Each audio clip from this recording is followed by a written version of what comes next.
Hello and welcome back to Flute Fundamentals, episode 4. My name is Chelsea Tanner. I'm a flutist and a mindset coach for musicians.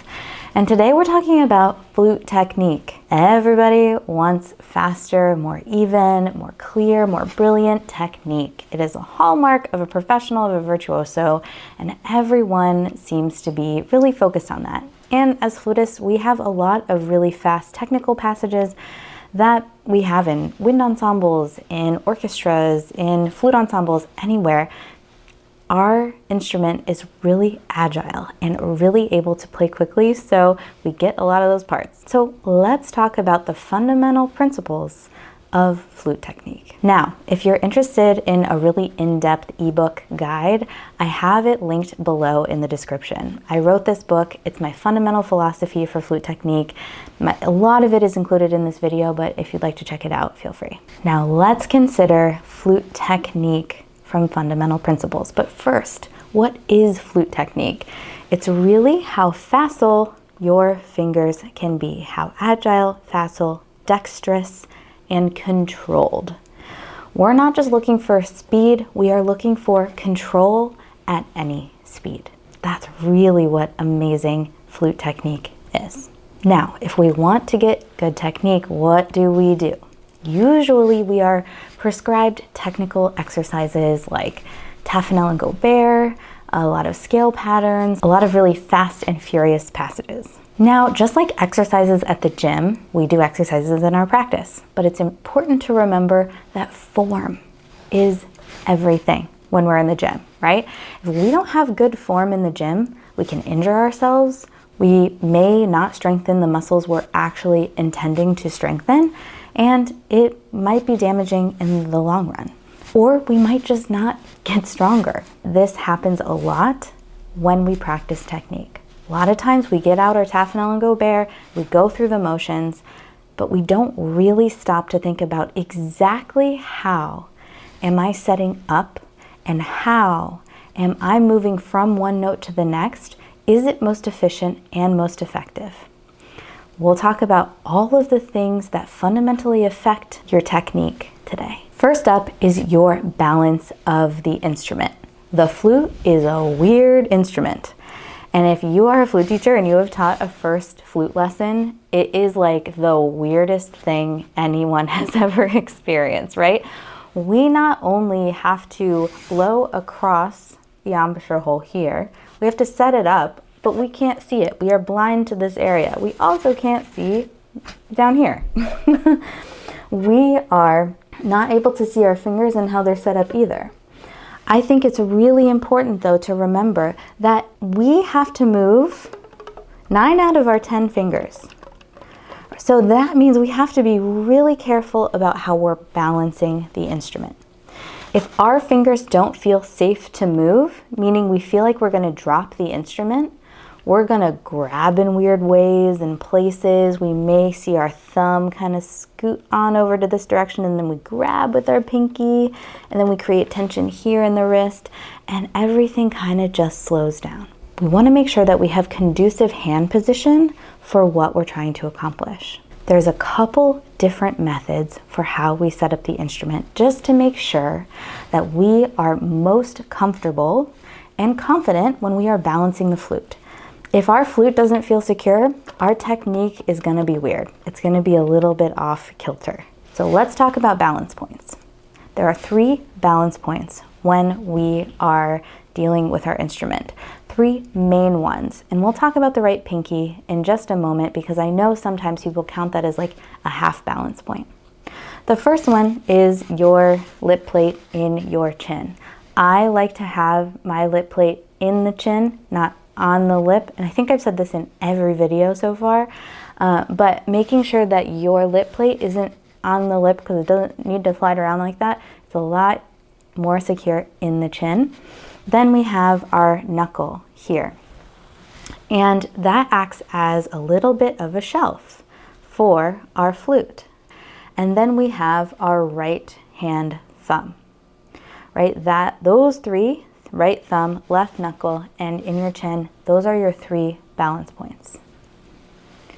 Now, A lot of times we have our right pinky down. There's only a few notes we don't need to put our pinky down for, so it's tempting to grab here and ground and have the instrument hold like this. That does create a lot of tension in the pinky and up the arm. Not to mention, it gives our balance point, our right thumb, a little bit more permission to go to the left and sort of grab like this. I see this in a lot of students. Now, everyone's right thumb is different. You're going to all kind of approach the thumb hitting on the flute in a different way. My thumbs do not have like a hyper extension. I do not have the joints that sort of collapse. So I know that that's an issue for many people, and for that I say sometimes a thumb port is really useful. Sometimes even just like a sticker to remind yourself on your flute where your thumb should be. But all in all, we want to release the most tension as possible and have the most free-flowing fingers and joints as we possibly can. So we want to make sure that we are secure in our setup, however we do it. I have my head joint in line with my first key here. So when my setup is like this, you can see that the weight of the mechanism here is not completely tilted up to the ceiling, and therefore it will roll back if I try to balance it. So what that means is that there's this tendency to roll our hands backward like this because the mechanism is heavy, right? So that means we have to compensate a little bit with our right thumb. We have to push forward and up a little bit more with our right thumb and back and down with our left knuckle. This will create what I call a horizontal balance. Now, it's not just me calling it a horizontal balance. This is also a concept in Michel Dubos's The Simple Flute. Forward, back, horizontal balance instead of a vertical upward balance. This is found in what we call the Rockstro method. Now, this is where you turn your head joint in a little bit, enough so that the weight of the mechanism is up and your fingers are rolled out like this. Some people like to play like this so that their thumb is holding a little bit more vertically up. For me, this just doesn't really feel comfortable or work, and that's okay. Everyone is a different shape and size. I am 5'3". I know people who play the flute who are 6'3", and they are going to have a very different physical relationship with the instrument than I do. So always keep that in mind. The way that you set up your instrument is going to be unique to you, and it takes a lot of experimentation, trial, and error. So if you have tension in your fingers, it could be because you're trying to grip the instrument. You're trying to balance the instrument as best you can because it's not feeling secure. That is number one. That's your number one thing to check. Now let's talk a little bit about skeletons. I love skeletons, and I don't know why. I always kind of have. I love the fact that we see a diagram of a skeleton, and that is actually in our body. So crazy, so cool. If you look at the hand of a skeleton, you notice, right, that our finger bones come from down here. They don't start right here. This is all just a fleshy part, right? And if we really think about it, we don't have muscles, we have joints, right? We have tendons, and we have our finger movement come from back here, right? So that should really inform our setup of how our hands feel. So I always like to think about my fingers, not leading with my fingertips, being really grabby. So if I lead with my fingertips,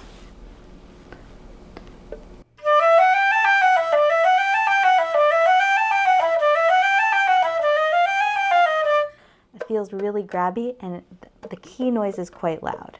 If I'm moving from back here or even back here with the idea in mind that everything moves kind of like it almost feels like it's on a hinge,